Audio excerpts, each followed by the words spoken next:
Nous allons découvrir aujourd'hui une nouvelle forme d'écriture d'un nombre complexe, celle qu'on va appeler la forme trigonométrique. Alors pour l'instant, vous savez qu'un nombre complexe peut être représenté graphiquement dans le plan qu'on appellera le plan complexe. Donc celui-ci est orienté. Alors, on va reprendre un petit exemple. Je vais d'abord donc considérer le plan classique, le plan de R2, c'est-à-dire le plan où on a besoin de deux coordonnées réelles. Et je vais lui associer le plan complexe orienté. Donc on définit le repère OUV et on tourne dans le sens trigonométrique. Je vais prendre un premier point, je vais prendre un point A, complètement au hasard. Donc on a, par exemple, je vais prendre le point de coordonnées 4, 1. Donc là, on travaille en coordonnées cartésiennes classiques, l'abscisse 4, l'ordonnée 1, et on peut transformer ce point A avec des coordonnées donc en forme de nombre complexe, c'est-à-dire le complexe 4 plus i. Donc je retrouve son écriture 4 plus i. Donc ça, c'est la première écriture d'un nombre complexe, celle qu'on appelle la forme algébrique. Donc le point ici de coordonnées 1, 0, on sait qu'il est associé au complexe 1, et ce complexe-là, là, le point J, donc est associé au complexe, on va lui donner sa forme, donc le complexe petit i. On va faire la même chose avec le point J, ici grand I, on va lui associer le nombre complexe qui est 1 plus 0. Donc là, on est maintenant dans le plan complexe.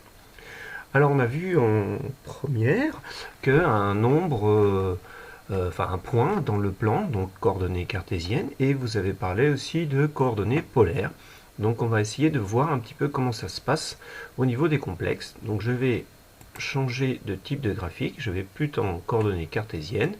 Donc je clique sur le graphique bouton droit et je choisis une grille en coordonnées polaires. Donc polaire parce qu'il y a un pôle, le pôle nord, une orientation, et puis donc il y a une origine.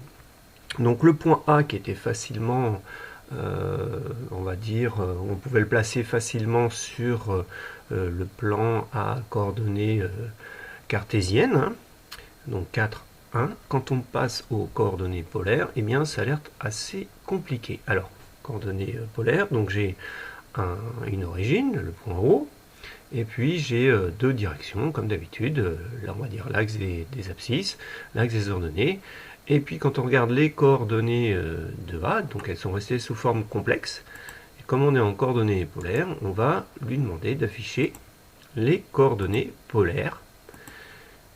Et on retrouve quoi? On retrouve un nombre et un angle. Alors remarquez au passage, le séparateur entre ces deux nombres-là, c'est un point-virgule, alors que pour des coordonnées, c'est une virgule, et pour des complexes, c'est une somme.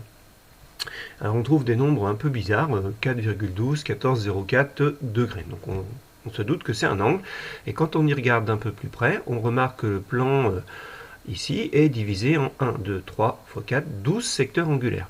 Donc combien mesure chaque secteur angulaire? Donc ici on en a 3 pour faire 90, donc un secteur angulaire mesure 30 degrés, et si on veut être en radian, donc il mesurera pi sur 6.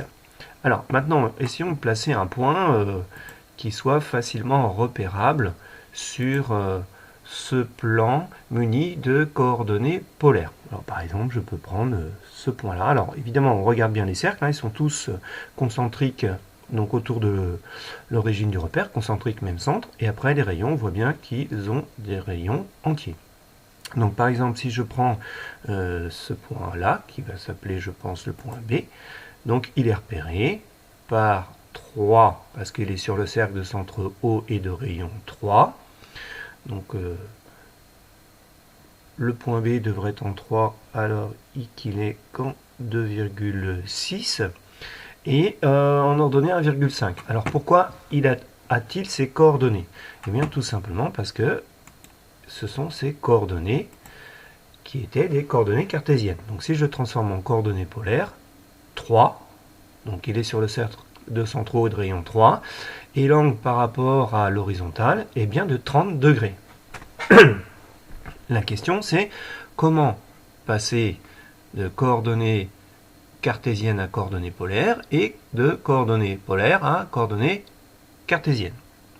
Donc là, on sait que ce nombre-là, associé au point B, donc son rayon par rapport à l'origine est égal à 3 et son angle fait 30 degrés.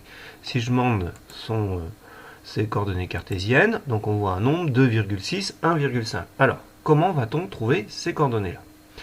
Eh bien, on sait, nous, bon, je vais remettre ces coordonnées d'abord polaires, on connaît le cercle trigonométrique de centraux et de rayons.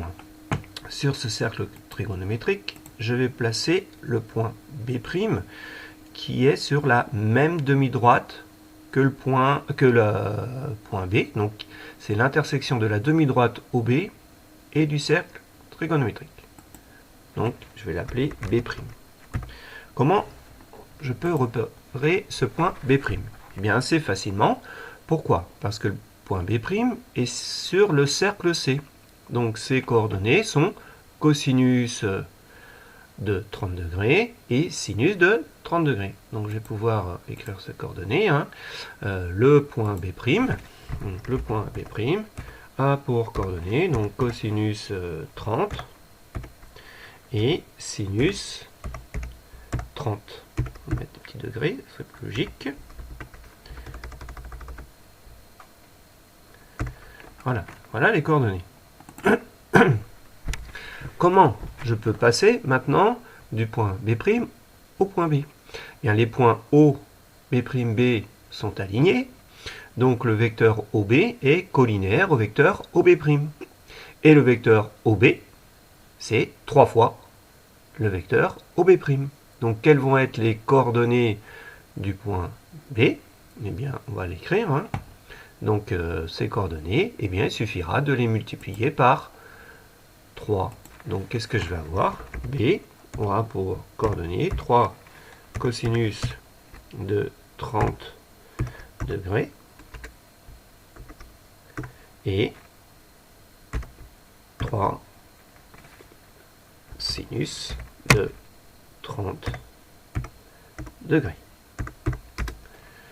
J'ai juste à multiplier les coordonnées de P' par le rayon.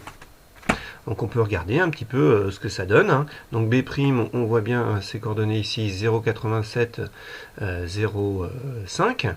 Donc si on les met en coordonnées, alors si on veut vérifier ce qu'on vient de dire, donc je vais définir le point donc B', ou même un autre nombre.